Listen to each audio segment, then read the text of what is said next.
नमस्कार दोस्तों, आपका अपने YouTube channel Hindi net achievers पर एक बार फिर से हार्दिक स्वागत है। तो जो आज की हमारी वीडियो रहने वाली है वो है भाषा विज्ञान, जो हमारी नेट की इकाई फर्स्ट है।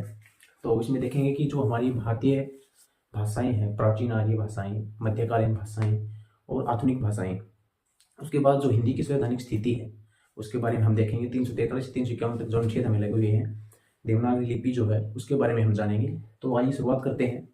सबसे पहले बात करते हैं हम जो हमारी भारतीय आर्य भाषाएं हैं। ये क्या है कि भारोपीय भाषा परिवार है।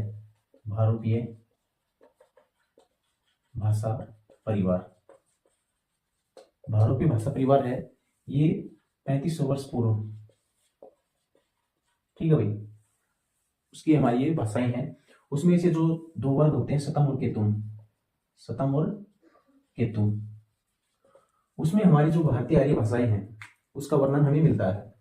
तो जो सबसे पहले भारतीय आर्य भाषाओं की बात करते हैं, आर्य जो मध्य एशिया से हमारे भारत में आई थी।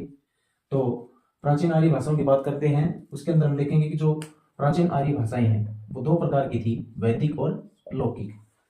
वैदिक से हमें सीधा पता चल रहा है कि भाई वेदों की, जिसमें वेदों का, ठीक है, इनका जिक्र किया गया हो। तो इसका जो टाइम पीरियड है वो 1500 ईस्वी पूर्व से 1000 ईसा पूर्व तक जो है वैदिक जो भाषा थी उसका जिक्र किया गया है। लौकिक है, लौकिक का है 1000 ईसा पूर्व से 500 ईसा पूर्व, ठीक है भाई।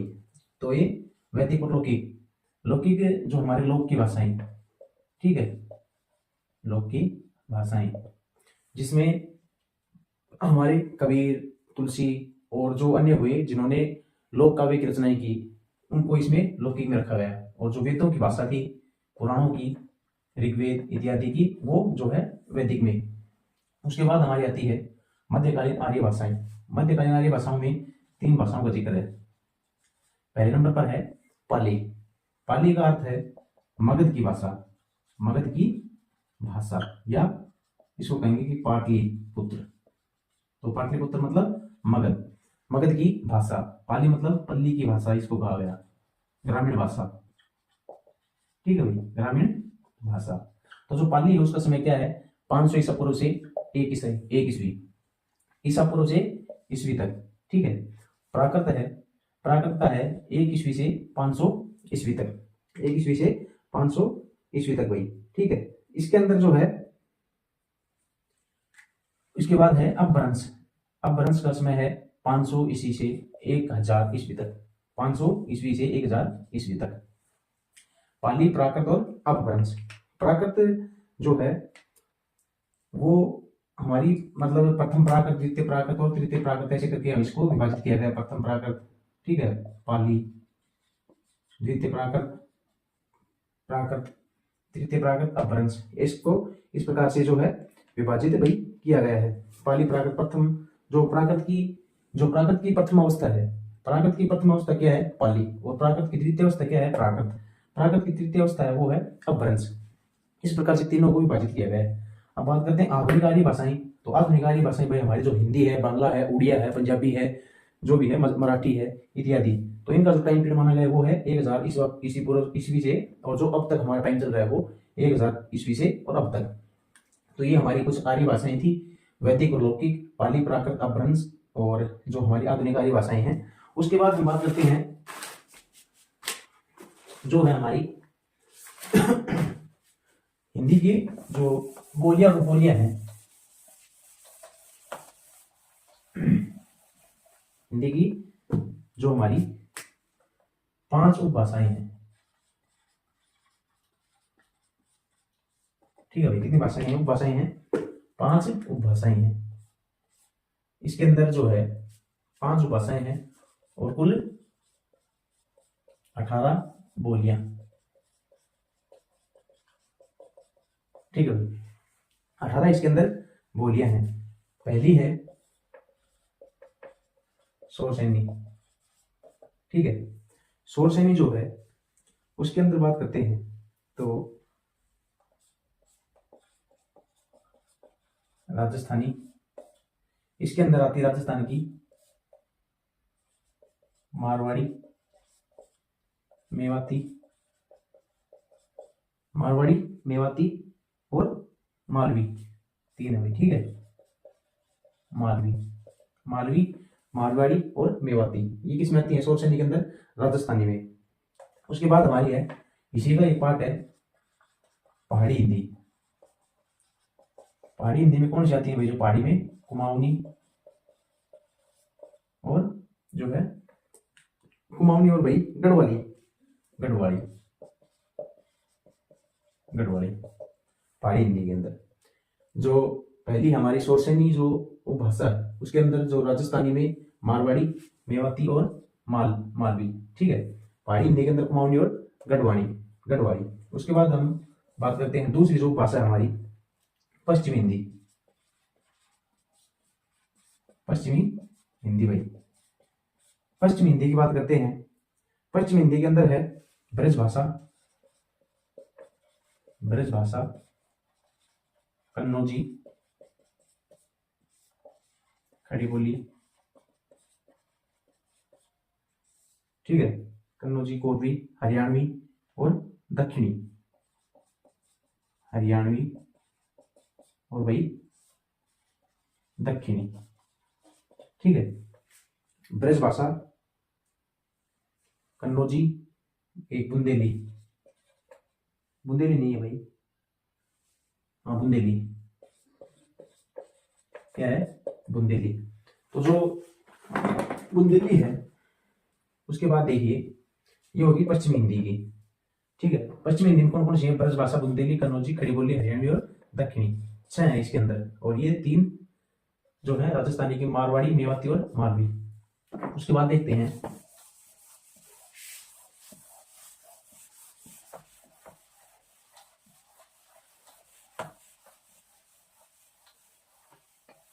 अर्धमान, तीसरे नंबर क्या भाई? अर्धमागधी, ठीक है। अर्धमागधी के अंदर कौन कौन सी थी? तो तीन थी भाई। ये पूर्वी हिंदी के अंदर आती है भाई, अर्धमागधी में पूर्वी हिंदी, पूर्वी हिंदी, अवधी, बघेली और छत्तीसगढ़ी, अवधी, बघेली और छत्तीसगढ़ी। अर्धमागधी के अंदर जो है पूर्वी हिंदी है, उसके अंदर तीन जो बोलियां हैं, अवधी है, बघेली है और छत्तीसगढ़ी है। उसके बाद बात करते हैं मागधी। मागधी में जो है पश्चिमी हिंदी है, पश्चिमी हिंदी। इसकी जो बोलियां हैं भाई वो कौन कौन सी हैं? तो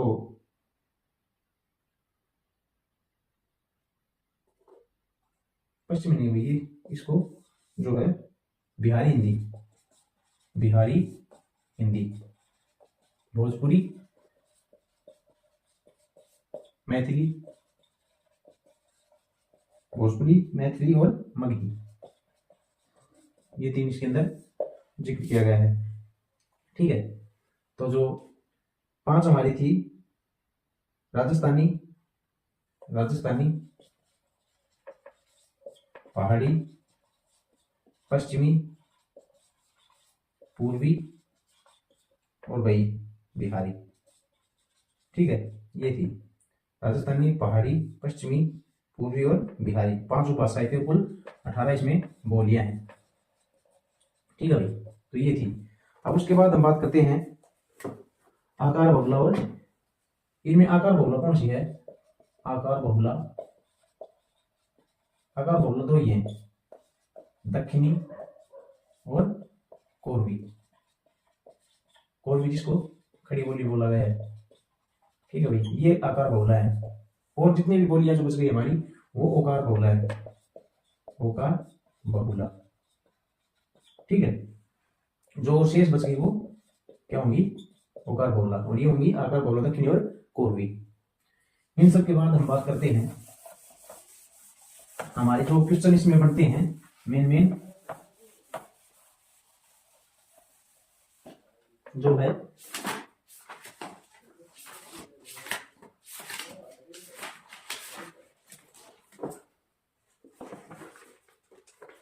जो हमारी हिंदी भाषा की जो है राजभाषा हिंदी, राजभाषा हिंदी, इसमें क्वेश्चन बनते हैं। राजभाषा जो हमारे देश की जो देश के सरकारी दफ्तरों मतलब कार्यालयों की भाषा वो थी क्या, राजभाषा। ठीक है। इसकी जो 1949 में श्री राजगोपालचारी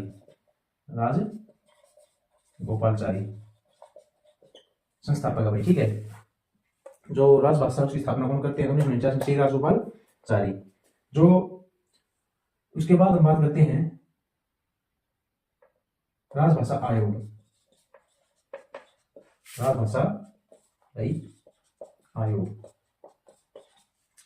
राजभाषा आयोग की स्थापना कब होती है, तो 1955 में। ठीक है भाई। जो है इसकी स्थापना किसकी अध्यक्षता में हुई, तो बीजी खरे की अध्यक्षता में। ठीक है। बाल गंगाधर खरे की अध्यक्षता में 1955 के अंदर जो है इसकी स्थापना होती है। इसकी जो कुछ इन्होंने सुझाव दिए, वो चीज सुझाव क्या थे भाई, कि पारिभाषिक शब्दावली में तेजी होनी चाहिए, पारिभाषिक शब्दावली पर बल दिया जाए। ठीक है। उसके बाद क्या है, हिंदी क्षेत्र के जो विद्यार्थी हैं, हिंदी क्षेत्र के विद्यार्थी हिंदी के अलावा अन्य भाषा ज्ञान, हिंदी भाषा के अलावा अन्य भाषा का ज्ञान जो है उनको होना चाहिए। और 14 वर्ष की आयु तक जो है सभी विद्यार्थियों को हिंदी का ज्ञान भाई। ठीक है। हिंदी का ज्ञान 14 वर्ष तक के सभी विद्यार्थियों को हिंदी का ज्ञान होना चाहिए। प्रशासनिक कार्यों के अंदर जो है निश्चित अवधि में हिंदी का कार्य साधक जो है ज्ञान प्राप्त होना चाहिए। और जो हमारी प्रतियोगी परीक्षाएं हैं, प्रतियोगी परीक्षाओं में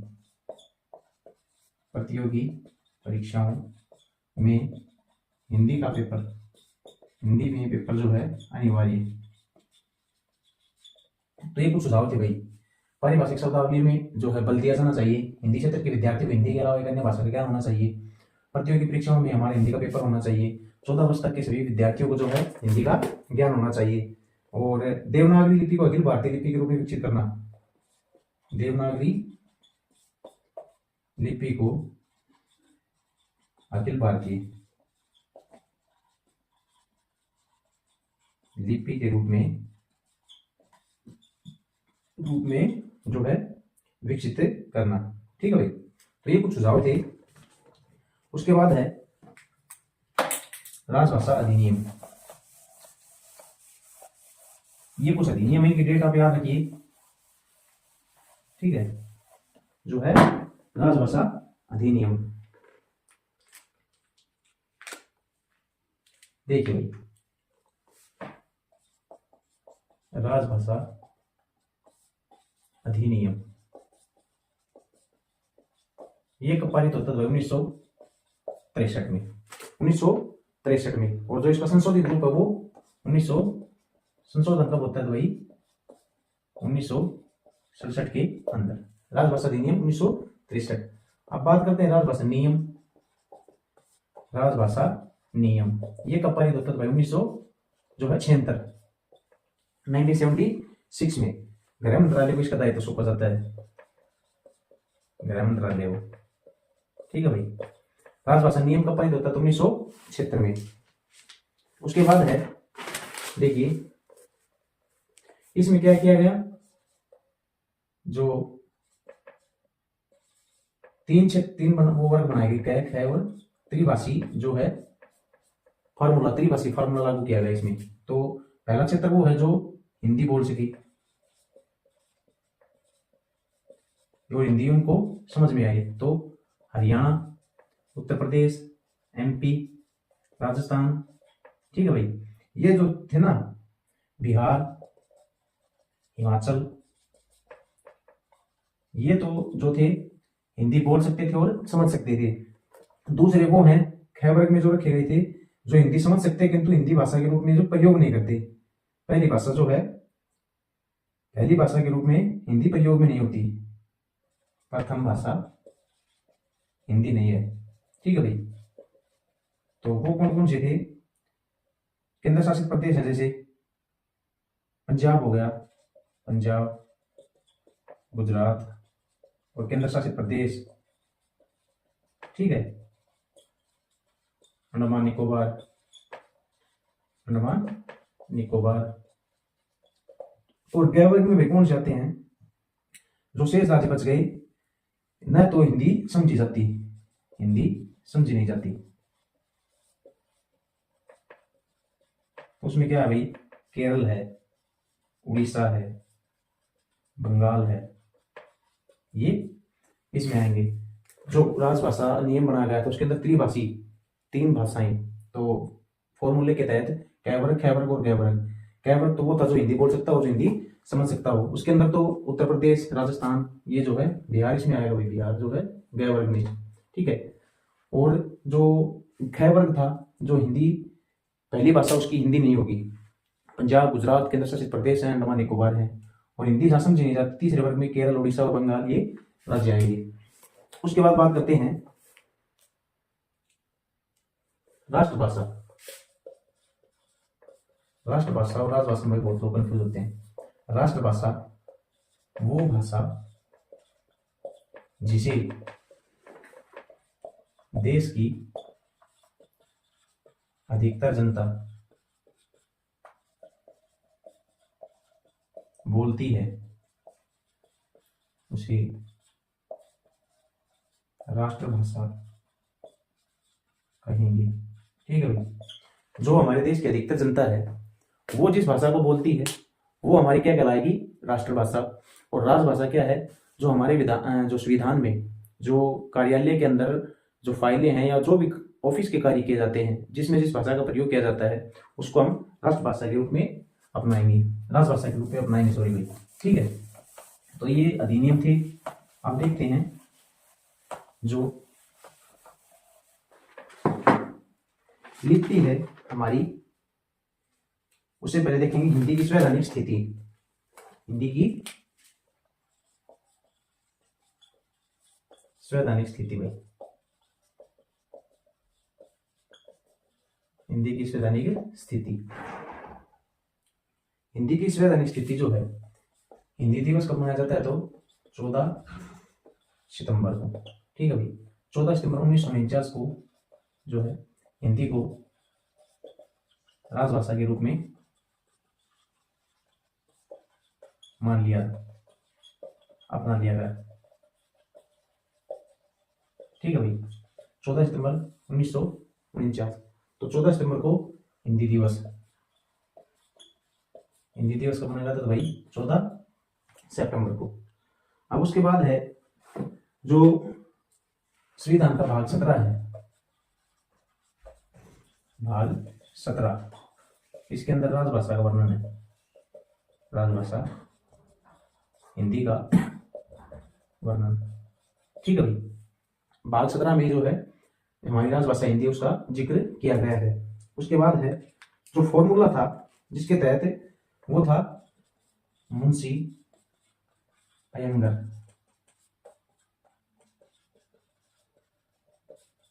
जिसमें जो हमारी जो है इसकी स्थापना की गई थी। ठीक है भाई।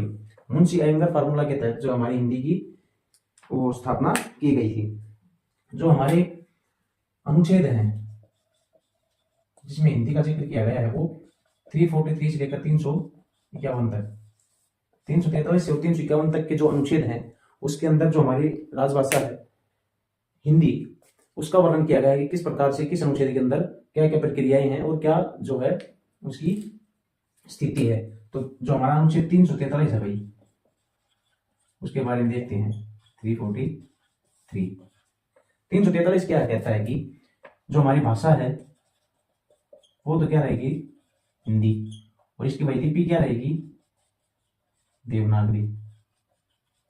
ठीक है। लिपि क्या होगी? देवनागरी। और अंतरराष्ट्रीय जो अंक हैं वो ही हमारे यहाँ इसमें माने जाएंगे, अंतरराष्ट्रीय अंक मान्य होंगे। ठीक है भाई।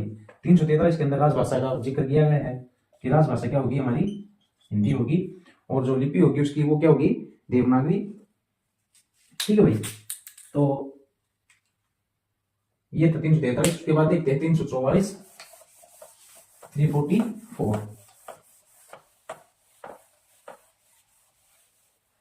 344 अनुच्छेद 344। इसके अंदर भाई क्या है, राष्ट्रपति जो है 5 वर्ष बाद एक आयोग गठित करेगा, 5 वर्ष बाद एक आयोग गठित करेगा जिसमें जो है सुझाव मिलेंगे, हिंदी के प्रयोग के विस्तार पर सुझाव देगा, जिसमें हिंदी के विस्तार पर सुझाव। ठीक है भाई, राष्ट्रपति 5 वर्ष बाद एक आयोग गठित करेगा जिसके अंदर हिंदी के विस्तार पर सुझाव दिए जाएंगे। जैसे भाई किन कार्यों के लिए, किन किन कार्यों के लिए हिंदी का प्रयोग करना चाहिए। ठीक है, ये था अनुच्छेद 344 में। अनुच्छेद 345 क्या कहता है, अनुच्छेद 345 कहता है कि किसी भी जो राज्य का विधानमंडल है, राज्य का विधानमंडल विधि द्वारा, किसी भी राज्य का विधानमंडल विधि द्वारा उस राज्य में प्रयुक्त होने वाली या किन्हीं अन्य भाषाओं को हिंदी के शासकीय प्रयोजनों के लिए स्वीकार करेगा।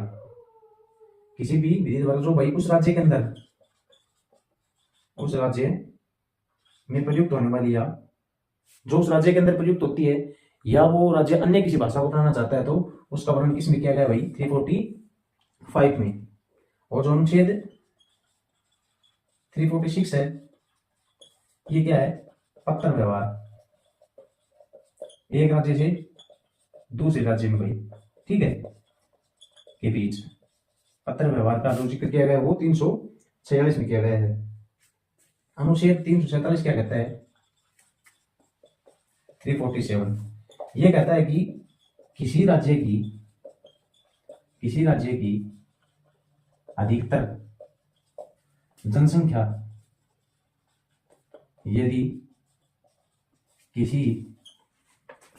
किसी बोली को, किसी भाषा को यदि अपनी भाषा माने तो उसका अधिकार इसमें वर्णित है भाई।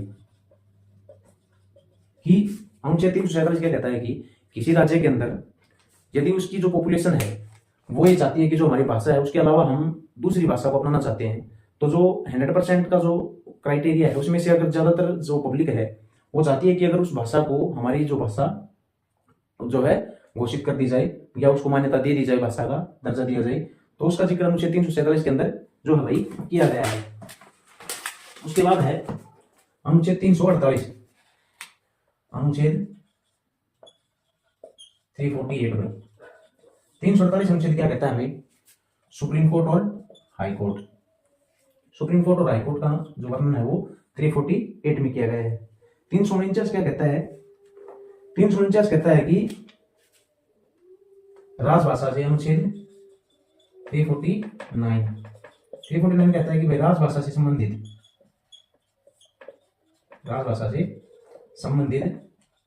कोई भी विधेयक, कोई भी राजभाषा से संबंधित कोई भी जो विधेयक है वो संशोधित करके अगर प्रस्तुत करना चाहे तो राष्ट्रपति की पूर्व मंजूरी उसमें लेनी पड़ेगी, राष्ट्रपति की मंजूरी।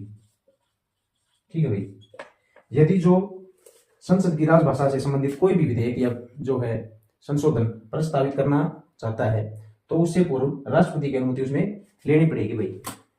ठीक है, और जो अनुच्छेद 350 है, इंपोर्टेंट है, 350 और 351। अनुच्छेद 350, अनुच्छेद 350 इसमें जो है अल्पसंख्यक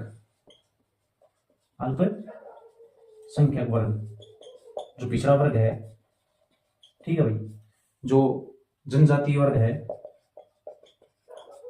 ठीक है, उनका जिक्र इसमें किया गया है। अल्पसंख्यक वर्ग का संबंध किससे है? तो अनुच्छेद 350 में। और जो अनुच्छेद 351 है, अनुच्छेद 351, इसके अंदर क्या जिक्र है? हिंदी भाषा की प्रचार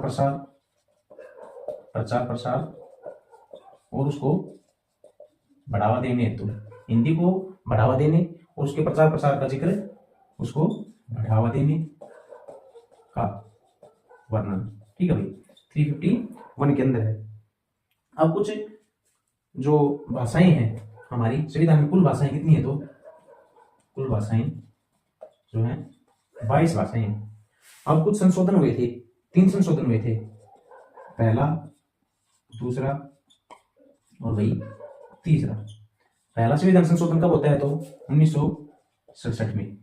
दूसरा कब होता है? तो 1992 में। तीसरा कब होता है? तो 2003 में भाई। 1967 में जब होता है तो उसके अंदर हमारी भाषा जोड़ी गई थी भाई, सिंधी भाषा। ठीक है, पहला संविधान संशोधन 1967 में हुआ, उसमें एक भाषा जोड़ी गई सिंधी। 1992 में जो संविधान संशोधन होता है उसके अंदर हमारी 3 भाषाएं जोड़ी गई।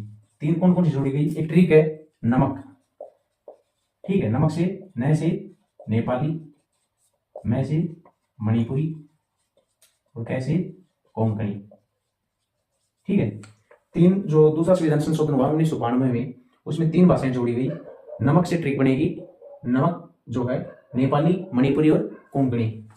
तीसरा संविधान संशोधन भाई, तीसरा संविधान संशोधन जो होता है वो होता है 2003 में। उसमें भाई जो भाषाएं जोड़ी गई, 4 भाषाएं जोड़ी गई, 4 भाषाएं। उसकी ट्रिक है MSDB। ठीक है, ये जो है ट्रिक है, मैथिली, संथाली, डोगरी और भाई बोडो। ठीक है, ये 4 भाषाएं थी। जो तीसरा संविधान संशोधन होता है हमारा 2003 के अंदर, उसमें ट्रिक है MSDB, मैथिली, संथाली, डोगरी और बोडो। पहला 1967 में सिंधी भाषा जुड़ी, दूसरा 1992 में नमक, नेपाली, मणिपुरी और कोंकणी। तीसरी 2003 में जो है 4 भाषाएं MSDB, मैथिली, संथाली, डोगरी और बोडो। ये थी जो हमारी 3 संशोधन हुए थे भाई। ठीक है, उसके बाद हमारा बचता है देवनागरी लिपि।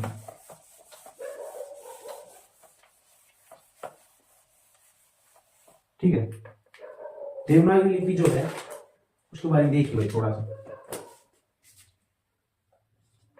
देवनागरी लिपि, देवनागरी लिपि है, उसका सर्वप्रथम प्रयोग गुजरात के राजा जय भट्ट ने किया भाई, जय भट्ट ने किया। ठीक है, गुजरात के राजा जय भट्ट ने किया। देवनागरी में प्रकाशित होने वाली पहली पुस्तक, देवनागरी में प्रकाशित पहली पुस्तक कौन सी थी? तो भाई चाइना विल्किंस, चाइना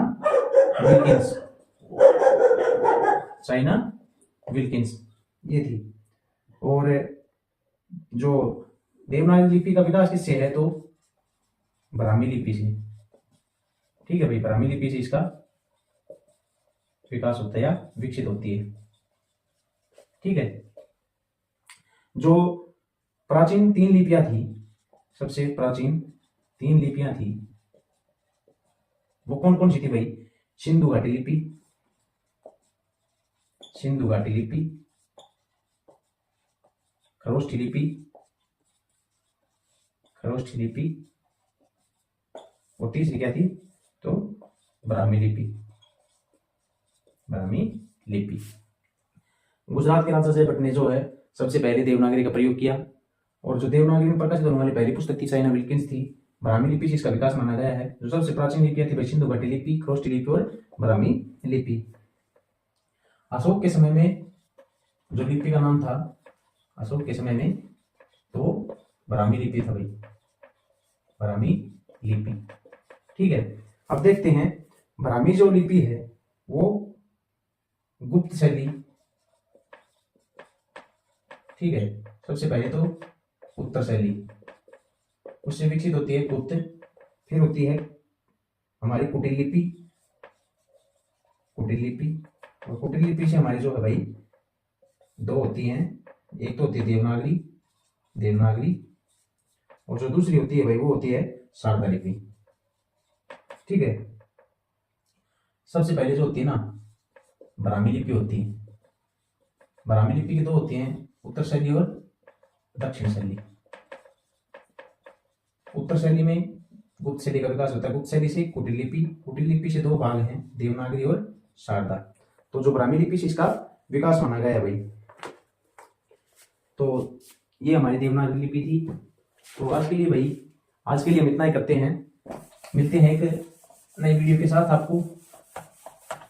अगर भाई हमारी वीडियो आपको अच्छी लगी हो तो हमारे चैनल को आप लाइक शेयर और सब्सक्राइब करें, क्योंकि इसमें से आपको 3 या 4 क्वेश्चन जो है नेट के पेपर में देखने को मिलेंगे, देवनागरी लिपि से संविधान के जो हमारे अनुच्छेद 343 351 तक, और जो हमारी उपभाषाएं हैं 5, ठीक है, उसमें से, और जो बोलियां हैं हमारी उसमें से लगभग 3 या 4 क्वेश्चन देखने को मिलेंगे। तो आज के लिए इतना ही, मिलते हैं जल्दी एक नई वीडियो के साथ, तब तक के लिए धन्यवाद।